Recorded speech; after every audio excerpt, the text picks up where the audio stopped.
สบายดีพ่อแม่พี่น้องเนาะมื้อนี้คบกับสาวตายมื้อนี้สาวตายพาทุกคนมาหาน้องไม่ไล่คุดจิหล่อพี่น้องเอ้ย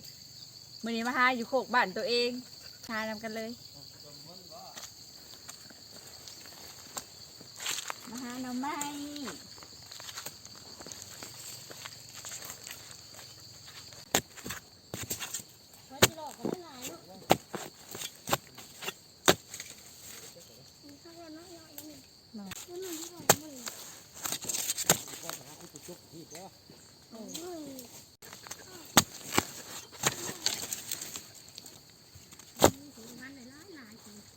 ข้าวขา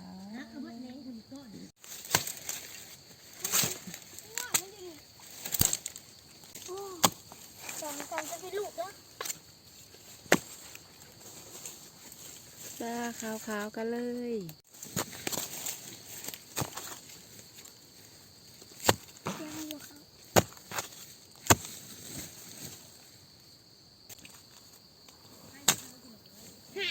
เห็นว่าตะกี้ห้องเขามาตะกี้ปิดก็มีแล้วในวันก็สิเต้นตา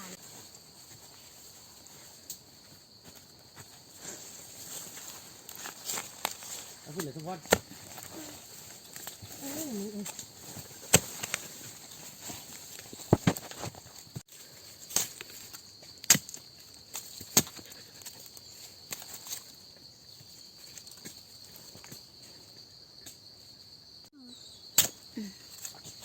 ตัวนี้ฮะเอาเลยนะเขาก็มันเจ็บแหล่มันลงคอเจ็บบ่เห็นบ่เจ็บตอดแดงจอดมาจ้องให้มัน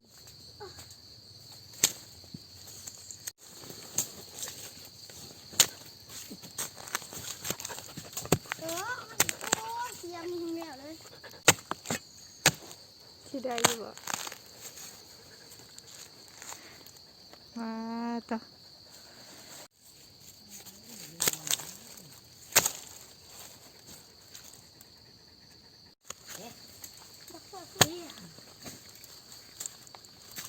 มาพิมพ์กันเด้อเถอะ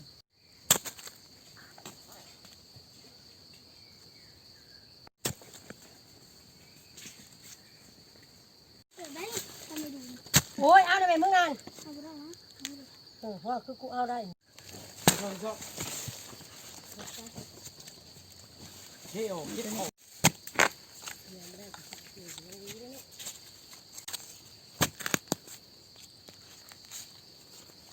มาพี่จ้า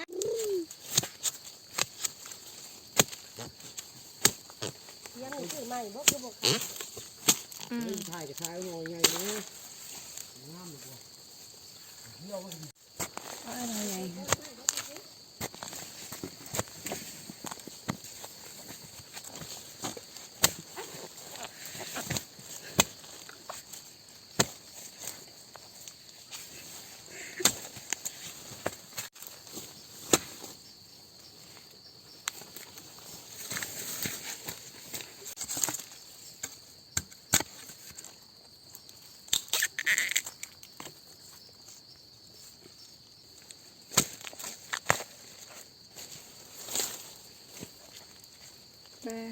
ขาวเทิงยาวเทิงใหญ่พี่น้องเอ้ย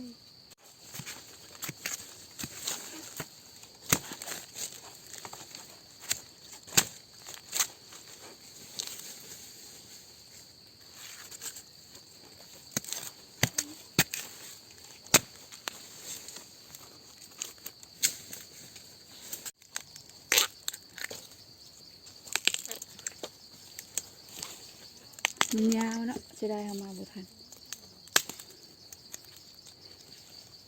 4 อัน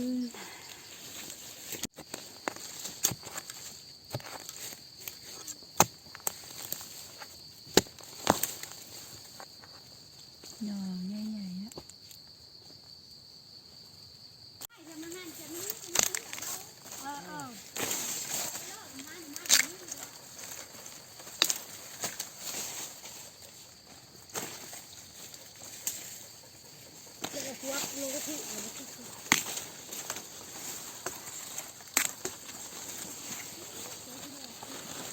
ก่อเดียว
กูถึงบิน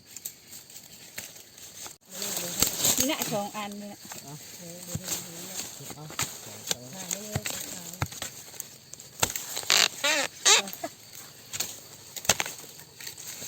ทั้งหน่อไม้ทั้งกิโล ได้บ่นี่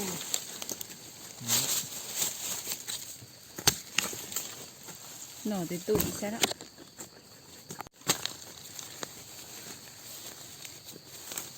หน่อหนึ่งหน่อที่2แล้วหลายขนาดเป็นเอาเอิ้นเอาไม้มื้อนี้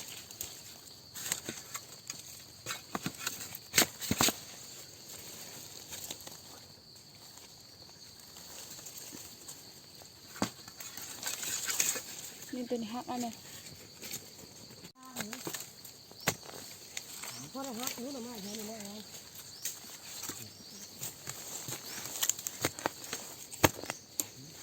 หลายเนาะแถวนี้เนาะหน่อไม้ค่ะ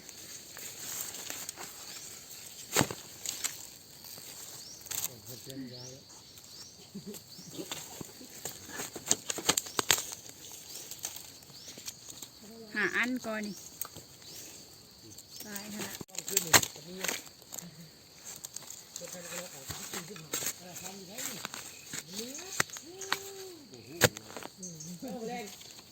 2 อันเลยงาม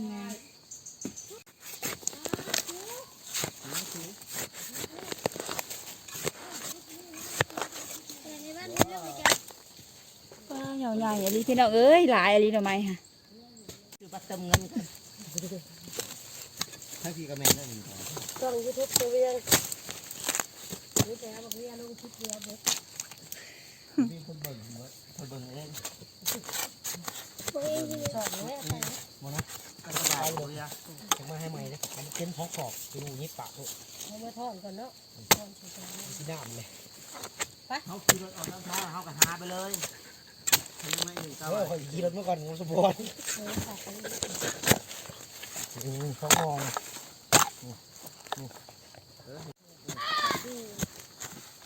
บอลเจ้าหน้าที่ยุ่งทุกวันก็เห็นหรอเด้อ ตีนี่ เขาอยู่